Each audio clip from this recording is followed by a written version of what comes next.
താലൂക്കിലെ വിവിധ കൃഷിഭവനുകളുടെ നേതൃത്വത്തിൽ ഓണസമൃദ്ധി കാർഷിക ചന്തകൾ ആരംഭിച്ചു.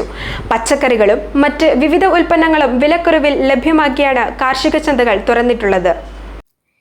പോത്താനിക്കാട് ആരംഭിച്ച കാർഷിക ചന്തയുടെ ഉദ്ഘാടനം ഗ്രാമപഞ്ചായത്ത് പ്രസിഡന്റ് സജി കെ വർഗീസ് നിർവഹിച്ചു. വൈസ് പ്രസിഡന്റ് ആശ ജിമ്മി ചടങ്ങിൽ അധ്യക്ഷത വഹിച്ചു.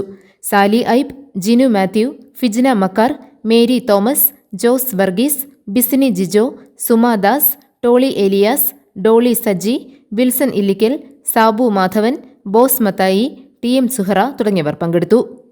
കവളങ്ങാട് പഞ്ചായത്തിൽ നെല്ലിമറ്റത്ത് ആരംഭിച്ച കാർഷിക ചന്ത acting president T H Noushad ഉദ്ഘാടനം ചെയ്തു.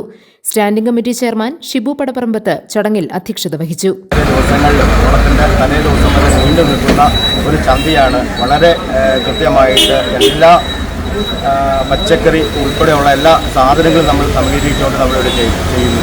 ഇവിടെ പറഞ്ഞതുപോലെ കർഷകരിൽ നിന്ന് 30% വിലയ്ക്ക് കൂടുതൽ എടുത്തുകൊണ്ട് 10% വില കയറ്റിയെടുത്തുകൊണ്ട് അത് ഇവിടുത്തെ സാധാരണ ജനങ്ങൾക്ക് ഈ 10% വില കുറച്ച് നമ്മൾ കൊടുത്തുകൊണ്ടിരിക്കുകയാണ്. GTV news Kothamangalam.